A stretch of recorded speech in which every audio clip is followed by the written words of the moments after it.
Sure, I'm Paragon. 파라곤.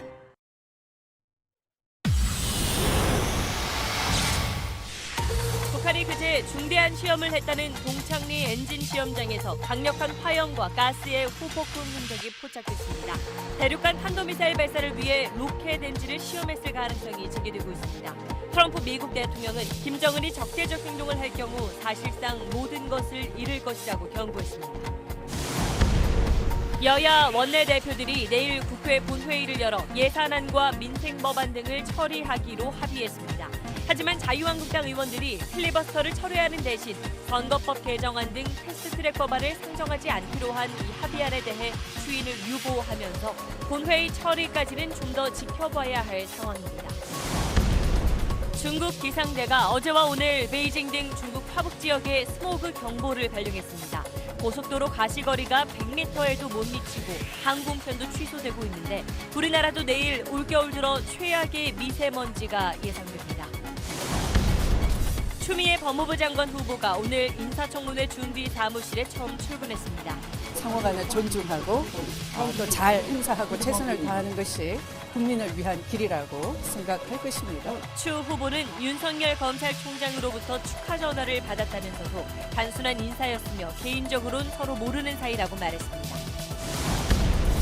인터넷으로 시중보다 싸게 분유와 기저귀를 팔아온 업자가 갑자기 잠적했습니다. 이미 돈을 보낸 300여 명이 피해를 호소하고 있습니다.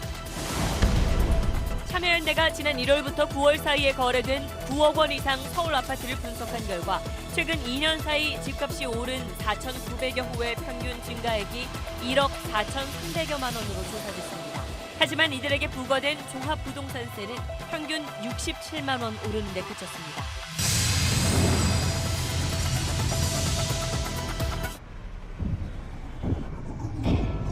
정전에도 문제없이 현재 시각을 알려드립니다. 현대 수소전기차. 네, 여러분 월요일 8시 뉴스는 최근 움직임이 심상치 않은 북한 이야기부터 해보겠습니다. 북한이 그제 동창리 시험장에서 대단히 중대한 시험을 했다고 했었는데 그게 새로운 로켓 엔진을 시험한 거란 분석이 나왔습니다. 강한 화염과 배기가스의 흔적이 위성 사진으로 확인됐다는 겁니다. 이에 우리 군 당국은 정밀 분석 중이라면서 여전히 신중한 입장을 보였습니다. 첫 소식 김태훈 국방전문기자입니다. 미국의 미사일 전문가 제프리 루이스가 오늘 공개한 동창리 엔진 시험장 위성 사진입니다. 시험 전인 그제 오후 2시 25분 사진엔 콘크리트 화염막이 오른쪽 지표면이 울퉁불퉁하지만 어제 오전 11시 25분엔 모래와 먼지가 흩어져 매끈한 모습입니다. 화염에 이은 강력한 배기가스의 후폭풍이 화염막이 밖으로까지 영향을 미친 겁니다. 제프리 루이스는 북한이 로켓 엔진 시험을 했을 것이라고 분석했습니다. 현재로선 새로운 고체 엔진보다는 액체형인 기존 백두 엔진 여러 개를 묶어 추진력을 개선했을 가능성이 더 높습니다. 엔진 성능이 향상되면 로켓에 더 무거운 인공위성을 싣거나 ICBM, 즉 대륙간 탄도미사일을 더 멀리 날릴 수 있습니다. 위성을 탑재한 우주 발사체나 대륙간 탄도미사일은 최종 탑재한 것이 위성이냐 핵탄두냐 차이일 뿐 엔진 등 추진 시스템은 똑같습니다. 일본 매체들도 자위대 간부를 인용해 ICBM의 사거리 연장을 위한 시험으로 추정했습니다. 우리 군은 여전히 신중한 입장입니다. 정밀 분석 중에 있기 때문에 구체적인 대북 정보 사안에 대해서 저희가 확인해 드릴 수 없음을 양해 바랍니다. 북한은 대놓고 ICBM을 시험 발사하는 대신 인공위성 발사용이라며 장거리 로켓을 쏘아 올리는 방식으로 미국을 압박할 가능성이 있습니다. SBS 김태훈입니다. 이러자 트럼프 미국 대통령이 북한에 직접 경고장을 보냈습니다. 김정은 위원장이 적대적으로 행동하면 모든 걸 잃을 수 있다고 했습니다. 이 소식은 워싱턴에서 정준영 특파원이 전해왔습니다. 트럼프 대통령의 트윗은 북한이 중대한 시험을 했다고 주장한 지 14시간 만에 나왔습니다. 김정은 위원장이 적대적 방식으로 행동할 경우 사실상 모든 것을 잃을 것이라고 경고했습니다. 적대적 방식의 행동이란 대륙간 탄도미사일 시험 발사나 핵실험을 가리킨 것으로 보입니다. 트럼프 대통령은 북한이 이 두 가지를 중단한 것을 자신의 외교 성과로 자랑해왔습니다. I say it again. There have been no nuclear tests. The missile tests have all been short range, no ballistic missile tests, no long range missiles. 트럼프 대통령은 김 위원장이 특별한 관계를 무효로 하거나 내년 미국 대선에 개입하고 싶어하지 않는다고도 말했습니다. 북한이 장거리 미사일과 핵시험을 재개해서 자신의 재선 가도가 위협받는 상황을 좌시하지 않을 것이라며 김 위원장을 향해 좋은 관계가 끝날 수 있다는 강력한 경고의 메시지를 보낸 것으로 보입니다. 하루 전 북한이 적대적 행동을 한다면 놀랄 것이라고 말한 것보다 훨씬 수위가 높아진 겁니다. 오브라이언 백악관 국가안보 보좌관은 김 위원장이 비핵화 약속을 지키지 않을 경우 이에 대응할 많은 수단을 가지고 있다고 거듭 경고했습니다. 워싱턴에서 SBS 정준영입니다. 북한도 물러서지 않았습니다. 모든 걸 잃을 수 있다는 트럼프 대통령의 경고에 북한은 더 이상 잃을 게 없다고 맞받았습니다. 그러면서 트럼프 대통령에 대한 김정은 위원장의 생각도 달라질 수 있다고 덧붙였습니다. 계속해서 안정식 북한 전문 기자입니다. 김영철 아태평화위원장 명의로 나온 담화에서 북한은 트럼프 미 대통령에 대한 비난 수위를 한층 높였습니다. 참을성을 잃은 늙은이, 경솔하고 잘망스러운 늙은이라고 비난하면서 망령된 늑다리로 부를 시기가 다시 올 수도 있을 것이라고 비아냥댔습니다. 트럼프 대통령에 대한 김정은 위원장의 인식도 달라질 수 있다고 밝혀 그동안 강조해왔던 북미 두 정상 간 친분에 연연하지 않을 것임도 시사했습니다. 미국이 북한의 도발 가능성을 경고한 데 대해서는 갈 길을 그대로 가겠다는 뜻을 분명히 했습니다. 트럼프 대통령이 모든 것을 잃을 수 있다고 한 데 대해서도 더 이상 잃을 것이 없다며 트럼프 대통령의 경고 때문에 앞으로 할 일에 대해 고려할 의사는 전혀 없다고 밝혔습니다. 동창리 중대시험에 이어 추가적인 전략무기 개발 시험, 연말 당 전원회의를 통한 새로운 노선의 정립을 자신들의 일정대로 진행하겠다는 뜻입니다. 트럼프 대통령의 경고에도 불구하고 북한이 새로운 길을 계속 가겠다는 뜻을 분명히 하면서 북미 간 긴장 고조는 당분간 불가피해 보입니다. SBS 안정식입니다. 자, 쭉 들으신 대로 북한과 미국 사이에 오가는 말들이 다시 거칠어지고 있습니다. 북한이 중대한 결정을 내리겠다고 예고한 이번 달 말이 첫 고비가 될 거란 전망이 나오고 있습니다. 자세한 내용은 김아영 기자가 설명해 드립니다. Rocket Man is on a suicide mission for himself. 미국의 늑다리 미추광이를 반드시 2년 전 북미 갈등을 상징하던 이 표현들이 최근 다시 소환됐습니다. 지난 엿새간 북미가 주고받은 말들을 살펴보면요. 먼저 불을 지핀 건 트럼프 대통령입니다. 김정은 위원장을 지칭하는 로켓맨이란 말을 다시 꺼내더니 조건부기는 하지만 대북 무력 사용을 시사했습니다. 북한의 첫 대응은 군 2인자인 총참모장을 내세워서 무력 사용하면 상응 행동하겠다는 거였죠. 그런데 대북 군사적 옵션은 철회된 적이 없다는 발언이 미국에서 또 나오자 북한 외교의 실세 최선희 외무성 제1부상이 등장했습니다. 비유적인 표현, 즉 로켓맨 다시 꺼내지 말라면서 트럼프 겨냥한 늑다리 망령이라는 표현을 들고 나왔습니다. 트럼프 대통령이 대북 압박 수위를 한껏 끌어올렸더니 오늘은 김영철 명의로 참을성 잃은 늙은이라는 말도 나왔습니다. 다만 북한도 미국도 완전히 판을 깨는 건 고려하지 않고 있습니다. 트럼프 대통령이 조건을 달거나 김 위원장은 직접 비난하지 않았다고 북한이 굳이 설명하는 건 이런 맥락입니다. 또 수위가 높아지고는 있지만 서로 핵 단추를 자랑하던 수준까지는 이르지 않았습니다. 비건미 대북특별대표가 곧 방한할 예정인 가운데 분위기를 반전시킬 만한 양측의 카드 아직 보이지 않습니다. 이달 하순 당 중앙위 전원회의를 통해 중대 결정을 예고한 북한이 미국에 줄 크리스마스 선물까지 언급한 만큼 1차 고비는 오는 25일 전후가 될 것이라는 전망입니다. SBS 김아영입니다. 다음은 오늘 하루 숨가쁘게 돌아갔던 정치권 소식 살펴보겠습니다. 한국당이 필리버스터, 즉 무제한 토론 방침을 철회하고 내일 본회의를 열어서 예산안과 민생법안들을 처리한다. 대신 선거제 개정안과 공수처법은 이번 정기국회에 올리지 않는다. 이게 오늘 오후 여야가 합의한 내용이었습니다. 그런데 오늘 저녁 한국당 의원들이 그 합의안을 추인하는 걸 유보하면서 상황이 좀 애매해졌습니다. 먼저 윤나라 기자입니다. 한국당 신임 원내대표가 참석한 국회의장과 여야 교섭단체 원내대표 회동.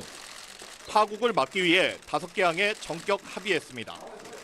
여야의 예산안 심사를 재개해 내일 본회의에서 예산안을 처리한다. 한국당은 필리버스터를 철회한다. 이 두 가지를 전제로 선거법과 검찰개혁 법안 등 패스트트랙 법안은 이번 정기국회에 상정하지 않는다. 즉 다음 임시국회로 넘기고 밀린 민생법안은 내일 처리한다는 내용입니다. 내일 본회의는 오전 10시에 개의해 그간 밀렸던 비쟁점 법안을 처리한다. 민주당과 소수 야당들이 밀어붙이던 오늘 본회의는 취소됐고 한국당까지 참여한 예산안 심사가 즉시 재개됐습니다.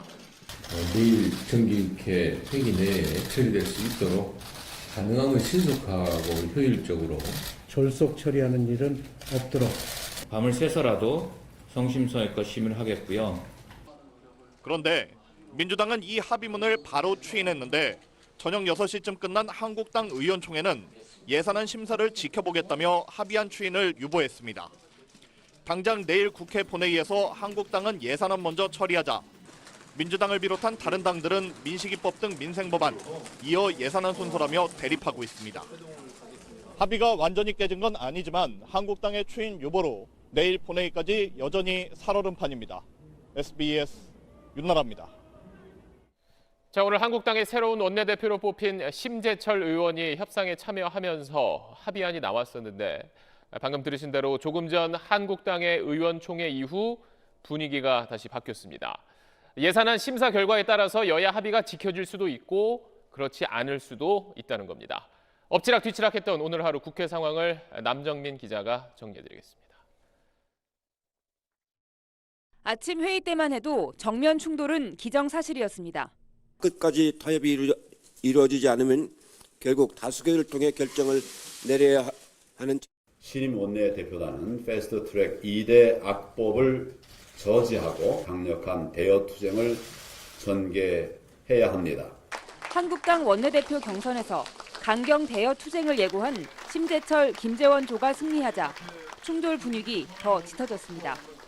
여당 원내대표 그리고 국회의장한테 찾아가서 오늘 당장 예산안 지금 추진하려는 거 당장 스톱해라.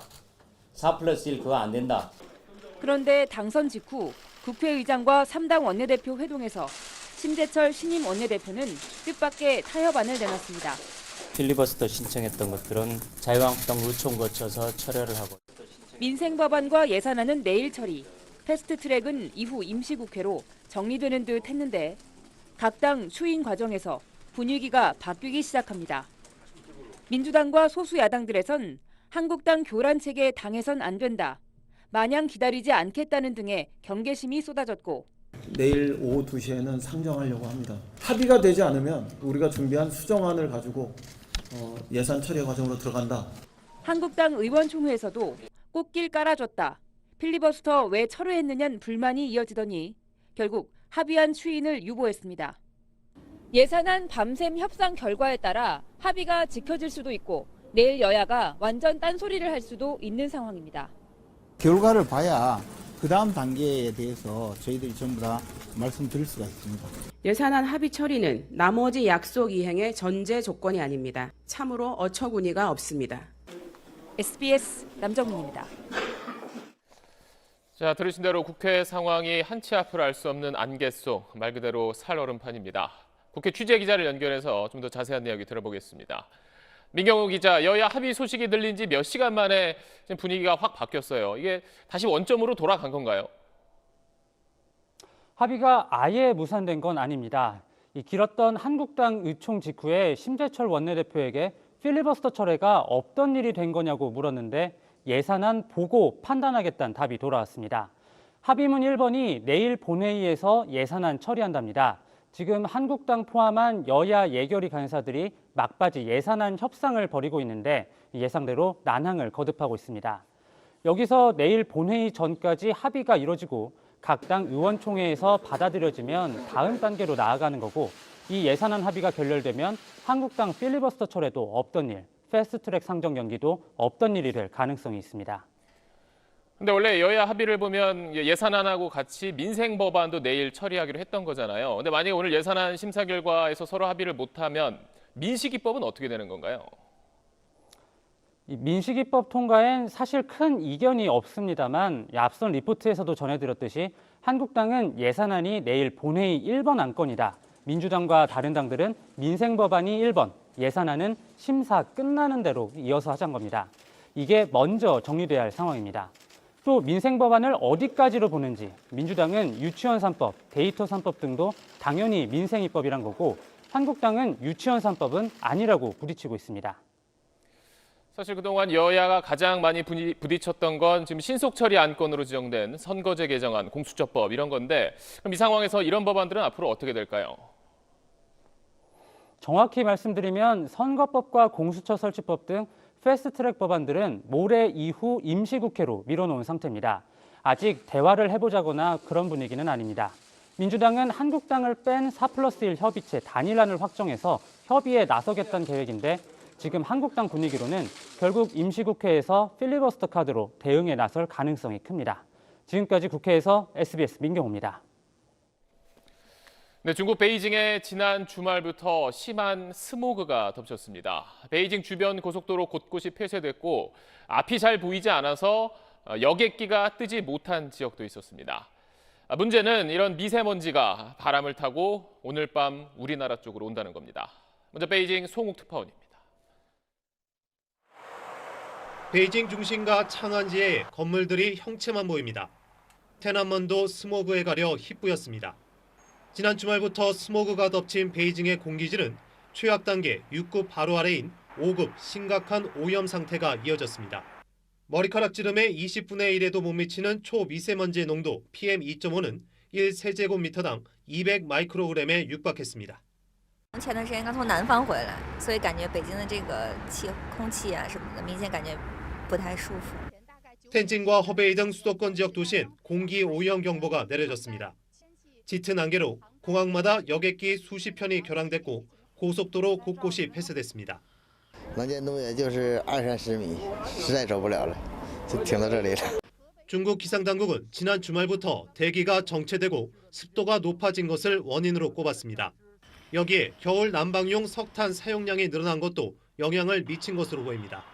중국 정부는 이번 겨울 수도권의 초미세먼지 농도를 4% 낮춘다는 목표를 세웠습니다. 하지만 경기 하강 추세를 고려해 석탄 난방을 급격히 줄이거나 공장 가동을 멈추는 조치는 하지 않겠다고 밝힌 상태입니다. 베이징 수도권 지역의 스모그는 서풍을 타고 오늘 밤 우리나라로 유입될 것으로 예보됐습니다. 베이징에서 SBS 송욱입니다.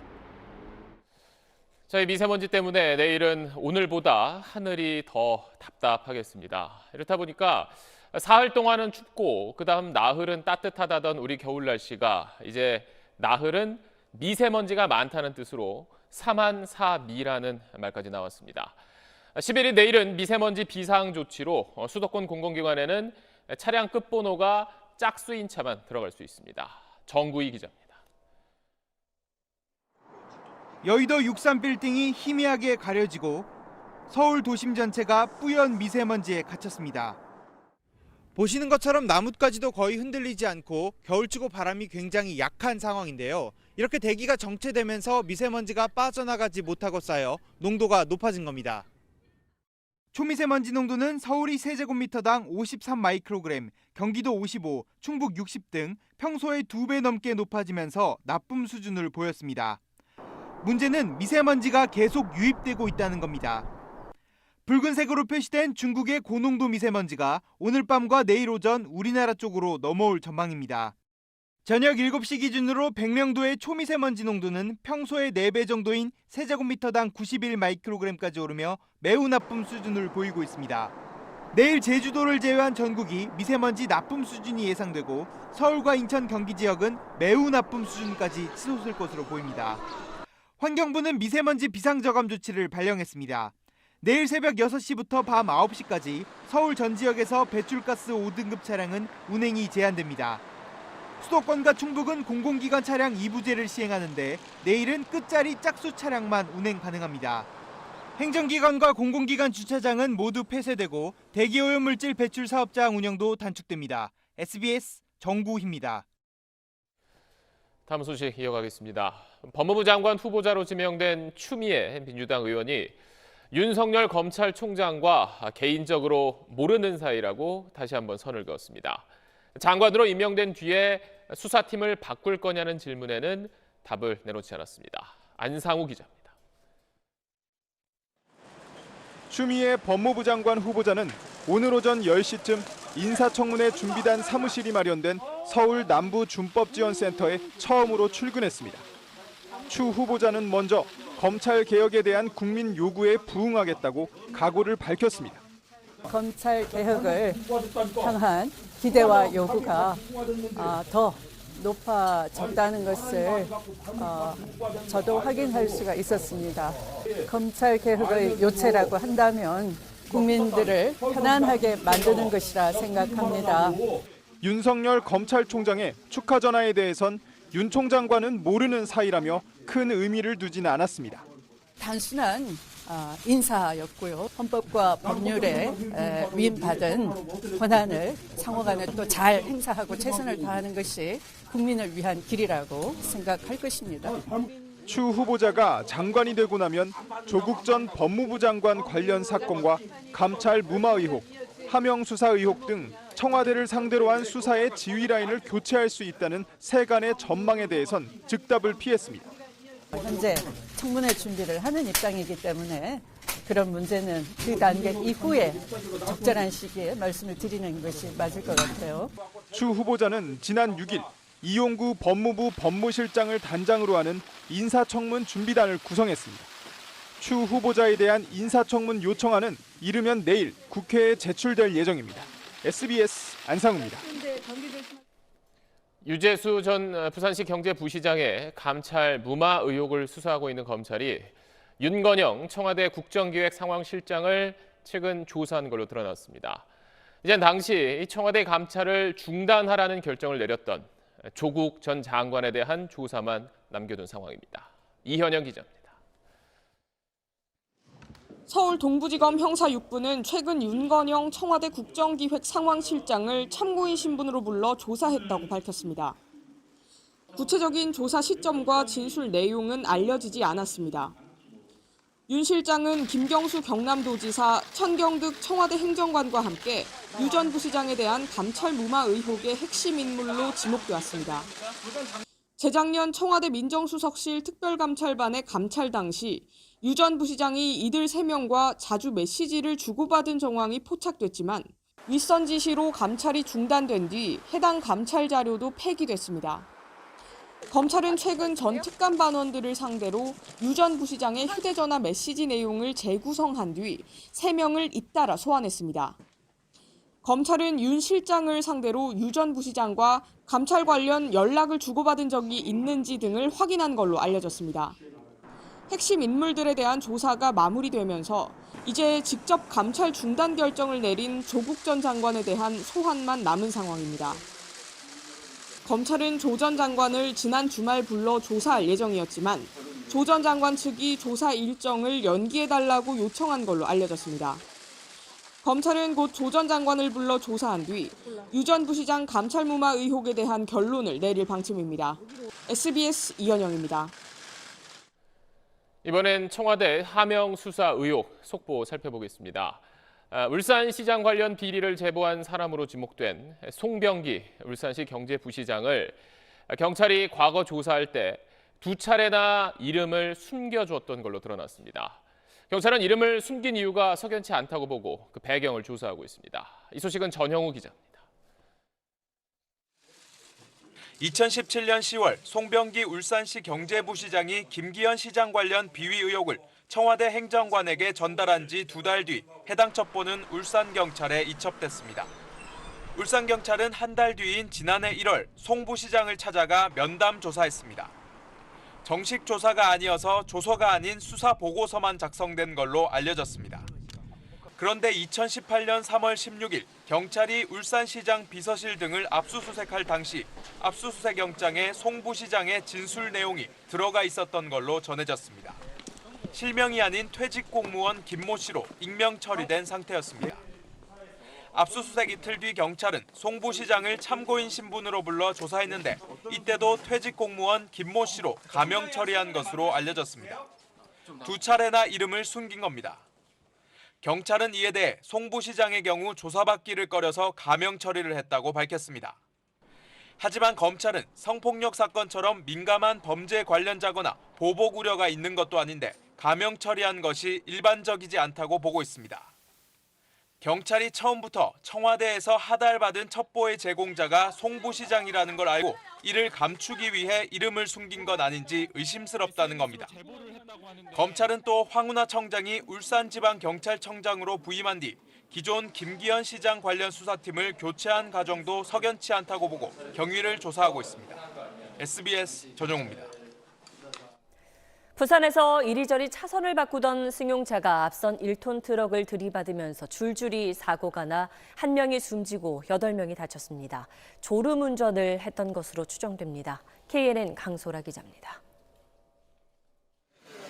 부산의 한 도로에서 소방대원들이 트럭 운전석에 낀 70대 남성을 구조합니다. 사고가 난 건 어제 오후 3시 반쯤이었습니다. 1차선에서 2차선으로 차선을 바꾼 승용차가 갑자기 다시 1차선으로 차선을 바꾸다 앞에 있던 트럭을 들이받았습니다. 바닥에는 타이어 자국이 그대로 남아있는데요. 20m 상당 튕겨져 나온 트럭은 이곳에서 물건을 내리던 또 다른 트럭까지 들이받았습니다. 이 사고로 인도에서 물건을 내리던 30대 등 8명이 중경상을 입었고 트럭에 타고 있다 이마를 다친 72살 A씨가 숨졌습니다. 저는 피곤해서 그냥 잠깐 좋은 것 같다 이렇게 정확한 사고 원인은 또 자세히 조사를 해봐야 될 것 같아요. 경찰은 승용차 운전자를 안전운전 위반 혐의로 입건했으며 블랙박스 등을 확보해 정확한 사고 경위를 조사하고 있습니다. KNN 강소라입니다. 뉴질랜드 북섬 동쪽 바다에 있는 화이트 섬이란 곳에서 화산이 분출했습니다. 평소에 화산 분화구를 보기 위해 관광객들이 많이 찾던 곳인데 오늘 폭발로 지금까지 5명이 숨진 것으로 집계됐고 인명피해가 더 늘어날 가능성이 큽니다. 김정계 기자입니다.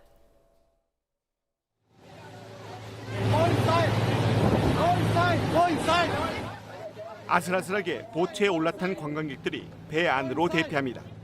뒤로 보이는 화산에서는 시커먼 연기가 끝없이 뿜어져 나옵니다.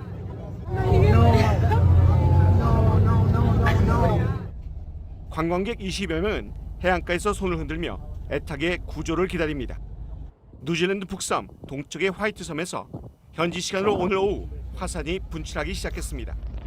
현지 언론은 화이트섬 화산 분출 당시 섬에는 호주인 20여 명을 포함해 모두 50여 명이 있었다고 보도했습니다. 지금까지 최소한 5명이 숨지고 20명 가까이 다쳤습니다. 부상자들 대부분 화상을 입었고 7명은 중상인 것으로 전해졌습니다. 실종자도 다수여서 인명피해가 더 늘어날 가능성이 큽니다. At this stage, it is too dangerous for police and rescue services to go to the island. However, we continue to assess the condition. 화산 분출 직전 촬영된 항공 사진을 보면 관광객들이 분화구 근처를 걸어다니는 모습이 보입니다. 화이트 섬에는 두 번째로 높은 4등급의 화산 경보가 발령됐다가 분출 활동이 주춤해지면서 3등급으로 한 단계 낮춰졌습니다. 뉴질랜드 화이트 섬은 북섬 동쪽 해안선에서 48km 떨어진 화산섬으로 화산 분화구 관광과 낚시로 유명합니다. SBS 김정기입니다. 아이가 어릴 때는 분유값, 기저귀 값이 적지 않은 부담인데요. 인터넷 직거래 사이트에서 이런 유아용품을 싸게 판매하던 업자가 돈만 받고 잠적해버렸습니다. 피해를 봤다는 사람만 300명이 넘습니다. 안희재 기자입니다. 14개월 된 아들을 키우는 주부 A씨는 인터넷 직거래 사이트에서 주문한 기저귀를 3달 넘게 받지 못하고 있습니다. 지난 3월부터 판매업자 김모 씨로부터 시중가보다 10,000원 이상 싸게 구입해왔는데 언제부턴가 배송이 점점 늦어지더니 급기야 지난주 연락이 끊긴 겁니다. 한 8팩 정도만 먼저 구매를 해봤는데 배송이 잘 오더라고요. 자식까지 걸고 하는데 뭐 못 믿으시겠냐 이런 식으로 말을 하더라고요. 결국에 잠적했죠. 김 씨에게 피해를 입었던 사람은 A 씨뿐만이 아니었습니다. 기저귀나 분유를 대량으로 구매하면 추가 할인을 해주겠다고 유도해 돈 먼저 보내게 한 뒤 연락을 끊었다고 합니다. 사기 피해 정보를 공유하는 온라인 공간엔 불과 일주일 새 이렇게 100건 넘는 피해 신고가 접수됐습니다. 저한테만 그렇게 눈물로 호소하고 막 불쌍한 척을 한 게 아니고 다 똑같이 그렇게 했더라고요. 뭐 아이가 입원해서 못 보내준다고. 피해자 모임 측은 현재까지 수도권과 경남 지역을 중심으로 김 씨에게 돈을 떼인 사람이 300여 명으로 피해 규모도 1억 원이 넘는다고 주장했습니다. 1,700만 원가량 돈만 보내고 물건을 못 받은 사람도 있는 걸로 알려졌습니다. 경찰은 지난달 말 진정을 접수해 김 씨에 대한 내사에 착수했습니다. 경찰 관계자는 김 씨와 소환 일정을 조율 중이라며 김 씨를 조사한 뒤 정식 수사로 전환할지 결정할 방침이라고 설명했습니다. SBS 안희재입니다. 네, 온라인상에서 개인 간 거래는 한 해 수조 원대로 추정될 만큼 활발하게 이루어지고 있습니다. 하지만 상대를 제대로 알지 못한 채 제한된 정보만으로 거래하는 만큼 사기 위험도 있지요. 어떤 점을 주의해야 하는지 정준호 기자가 짚어봤습니다. 사업자 등록을 하지 않은 개인 사이의 인터넷 거래는 판매자의 판매 이력과 휴대전화 번호 같은 제한된 정보에 의존해 이뤄집니다. 피해를 막기 위해 전화나 계좌번호로 판매자의 사기 이력을 사전 조회하기도 하지만 최근엔 해킹한 아이디나 위조 신분증으로 정체를 숨기는 경우도 적지 않아 판매자 정보만 믿었다간 낭패를 볼 수 있습니다.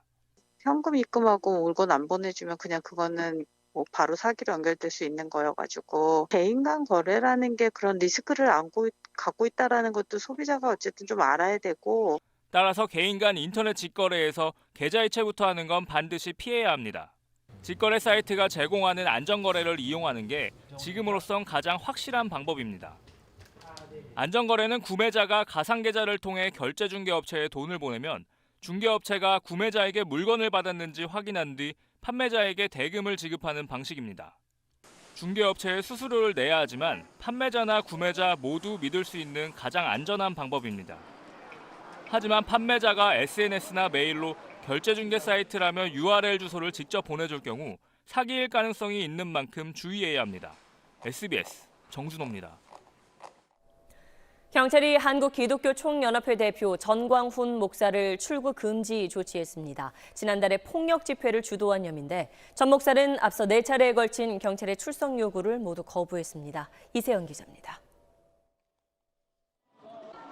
지난 10월 3일 광화문에서 열린 문재인 정부 규탄 집회. 전광훈 목사가 이끄는 범국민 투쟁본부가 주도했는데 일부 참가자들이 경찰과 충돌하면서 40여 명이 연행됐습니다. 경찰은 최근 집회 시위 관련법 위반 혐의로 전 목사에 대해 출국 금지 조치했다고 밝혔습니다. 전 목사는 그동안 4차례나 거듭된 경찰의 출석 요구에 단 한 번도 응하지 않았습니다.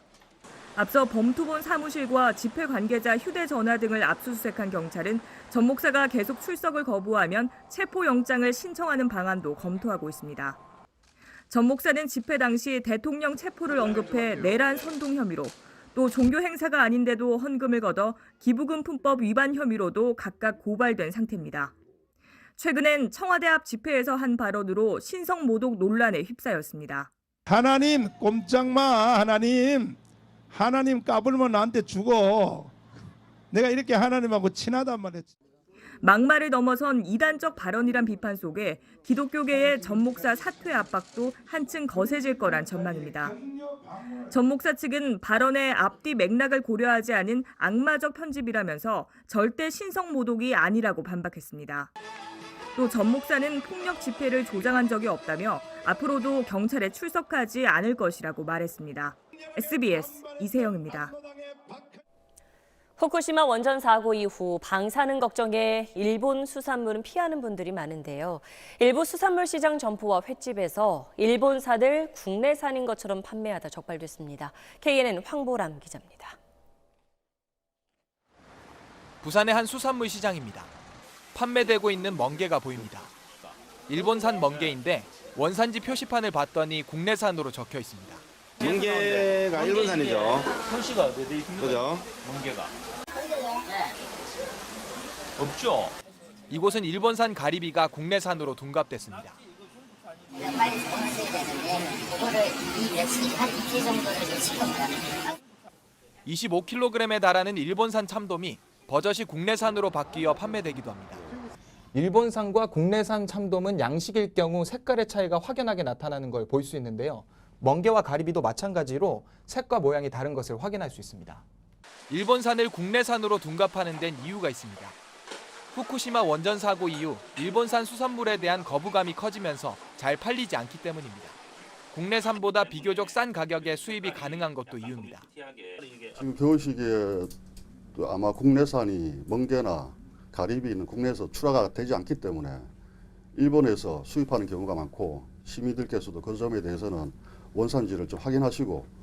부산시 특사경은 이번 단속을 통해 적발된 업소 11곳에 대해 형사 입건과 행정 처분을 진행했습니다. KNN 황보라입니다. 삼성바이오로직스의 분식 회계 의혹과 관련해서 증거인멸 혐의로 기소된 삼성 부사장 3명에게 실형이 선고됐습니다. 재판부는 그룹 차원에서 조직적인 증거인멸이 있었다고 지적을 했는데 다만 삼성바이오에서 회계 부정이 있었는지에 대해선 결론 내리지 않았다고 덧붙였습니다. 김기태 기자입니다. 서울중앙지법 형사합의 24부는 증거인멸 교사 등 혐의로 기소된 삼성전자 재경팀 이모 부사장에게 징역 2년을, 미래전략실의 후신인 삼성전자 사업지원 TF 소속 부사장 2명에겐 각각 징역 1년 6개월의 실형을 선고했습니다. 같은 혐의로 기소된 나머지 임직원 5명에게는 징역형의 집행유예를 선고했습니다. 앞서 검찰은 삼성바이오와 에피스 임직원들이 직원들의 노트북과 휴대전화에서 이재용 부회장을 뜻하는 JY를 비롯해 합병, 미전실 등 단어를 삭제하고 회사 공용 서버를 공장 마룻바닥에 숨긴 사실 등을 확인해 이들을 재판에 넘겼습니다. 재판부는 국민적 관심사인 회계 부정 사건에 대해 그룹 차원에서 조직적으로 증거를 인멸했다며 일반인은 상상하기 어려운 은닉 방식으로 사회에 큰 충격을 줬다고 질타했습니다. 재판부는 특히 부하 직원들이 상사의 지시에 대해 불법을 따지지 않고 무조건 따른다면 세계적 기업으로 성장하는 데 바람직한 문화인지 의문이라고 꼬집었습니다. 재판부는 다만 이번 증거인멸 사건을 판단하면서 삼성바이오에서 회계 부정이 있었느냐에 대해선 결론을 내지 않았다고 덧붙였습니다.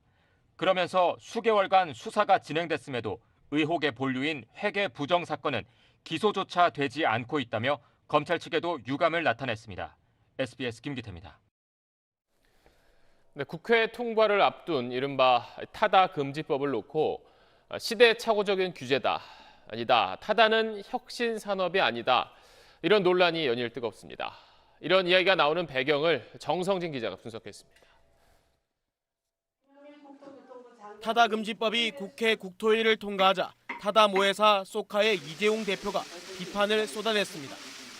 타다 금지법은 혁신 산업의 숨쉴 구멍을 막는 해외 토픽감이라면서 영국의 붉은 깃발법에 비유했습니다.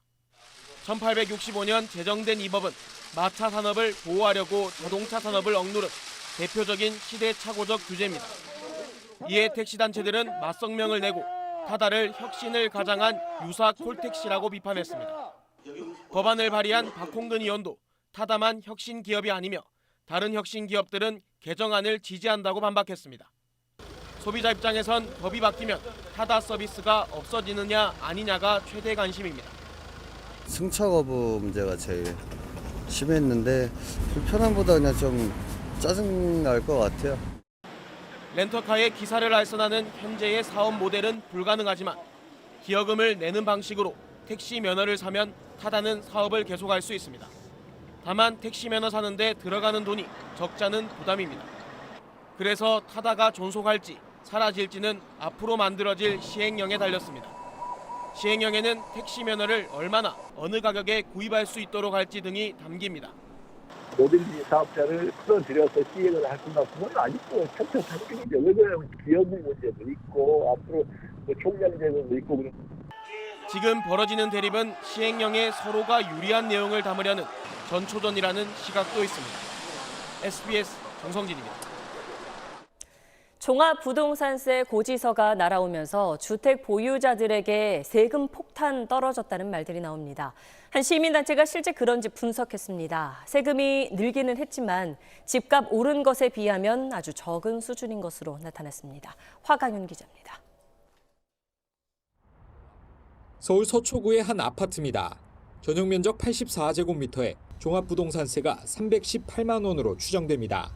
지난해보다 2.3배나 대폭 올랐다며 세금 폭탄이란 주장이 나옵니다. 하지만 1년 새 집값이 2억 5천만 원 오른 걸 감안하면 늘어난 세금 부담은 극히 미미합니다. 참여연대가 올해 1월부터 9월 사이에 거래됐고 작년보다 집값이 오른 서울 아파트 4,900여 채를 분석했더니 종부세는 평균 67만 원, 아파트 값은 평균 1억 4,300여만 원 올랐습니다. 정부가 부동산 시장을 안정시키겠다며 세율과 공시가 현실화율을 높였지만 종부세 증가 정도가 집값 오름폭의 0.8%에 불과한 겁니다. 지금 수준의 보유세는 지금 부동산 투기나 이런 것들을 억제할 수 있을 수준이 절대 될 수 없다. 보유세의 기준이 되는 공시가격을 정상화하는 작업이 가장 중요할 것 같고요. 일각에선 종부세 대상자가 급증하면서 집만 가진 서민의 세부담이 늘었다는 주장도 나옵니다. 하지만 주택 보유로 인한 종부세 납부 대상자는 전체 가구의 2.5%에 불과해 세부담은 여전히 집부자에 집중된 것으로 나타났습니다. 다만 이번 분석에서는 2년 연속 거래가 이뤄진 아파트만을 대상으로 했고 다주택자는 계산에 넣지 않아 실제 종부세 부담은 조금 더 클 수 있습니다. SBS 화강윤입니다. 통계청이 우리 국민이 얼마나 벌고 쓰는지 생애 주기별로 조사해 발표했습니다. 27살이 되면 버는 돈이 쓰는 돈보다 많아지고 나이가 들면서 쓰는 돈이 더 많은 적자 시기로 다시 돌아서는데 특히 59부터 6년간이 최대 고비라고 합니다. 유덕기 기자가 보도합니다.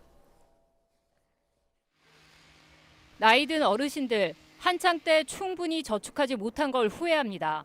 40대, 50대가 많이 벌어요. 근데 이제 많이 버는데 이제 그때가 또 지금 많이 나갈 때지. 그런 식으로 인생의 황금기지만 많이 나가. 통계청이 나이에 따라 노동소득과 소비가 어떻게 달라지는지 조사해봤습니다. 버는 돈이 쓰는 돈보다 더 많은 이른바 흑자 시기는 27세에 시작합니다. 그 이전까지는 이렇다 할 소득 없이 교육에 돈을 쓰는 데 집중되는데 특히 만 16세, 대개 고1 때가 적자폭이 가장 큽니다. 27세에 시작된 인생 황금기는 흑자폭이 3,209만 원까지 오르는 41세가 되면 절정에 이릅니다. 이후 흑자폭이 점차 줄기 시작해 59세부터는 적자 인생이 다시 시작됩니다. 이때 모아둔 돈이 충분치 않으면 위기가 올 수 있습니다. 모은 돈은 별로 없는데 그걸 하다 보니까 저축한 돈은 뭐 겨우 집안채지 뭐. 이렇다 할 수입이 없어 6년간은 인생 최대의 고비가 될 수 있습니다. 이후에는 몸 곳곳이 아프기 시작해 보건의료 비용도 크게 필요하게 됩니다. 이 연령대의 보건의료비는 2010년 이후 매년 10%씩 늘어나는 추세입니다. SBS 유덕기입니다. 다크 투어리즘이라는 말이 있습니다. 전쟁이나 재해가 벌어진 곳을 찾아 교훈을 얻는 여행을 말하는데 최근 내전이 일어난 중동같이 지금 위험한 지역으로도 일부러 여행을 가는 이들이 많습니다. 카이로 이대호 특파원이 보도합니다. 시리아 북부 최대 도시 알레포. 9년째 이어지고 있는 시리아 내전에서 가장 치열한 전투가 벌어지는 곳입니다. 3년 전 정부군이 장악했지만 아직도 치안은 불안합니다. 한 영국인 여성은 인적도 끊기고 폐허가 된 도시 곳곳을 홀로 여행하고 있습니다. One of the oldest, if not the oldest, souk to have been around in the world and one of the largest. And now, nothing. 시리아 정부는 1년 전부터 단체 관광객까지 허용했습니다. 관광객이 늘면서 SNS 구독자 등을 늘리기 위해 더 위험한 곳을 찾는 모험객들에 대한 우려는 커지고 있습니다. 이 독일인 남성은 파키스탄, 아프가니스탄 접경 지역을 여행 중입니다. 탈레반이 수시로 출몰해 교전이 벌어지는 곳이라 경찰 차량까지 얻어타고 이동합니다. With abductions and killings of tourists and police forces over the recent years, is Baluchistan one of the most dangerous places to travel through. 이런 여행은 관광객의 안전 위험뿐만 아니라 전쟁으로 집과 가족을 잃은 지역에 여행을 가는 것 자체가 비인도적인 행동이라는 비판도 나옵니다. 우리 정부는 내전이 벌어지고 있는 중동 국가에 대한 방문 자체를 금지하고 있으며 어길 경우 여권법 위반으로 처벌하고 있습니다. 카이로에서 SBS 이대욱입니다. 김수영 현 양천구청장의 남편인 이재학 전 양천구청장이 불법 정치자금을 받아 전달한 혐의로 구속 수감됐습니다. 서울 남부지법은 증거인멸 우려가 있다며 조금 전 이 전 구청장에 대한 구속영장을 발부했다고 밝혔습니다. 이재학 전 구청장은 지방선거 직후였던 2014년 6월 양천구의 한 사업가로부터 부인의 당선 축하금 명목으로 3천만 원을 받은 혐의를 받고 있습니다.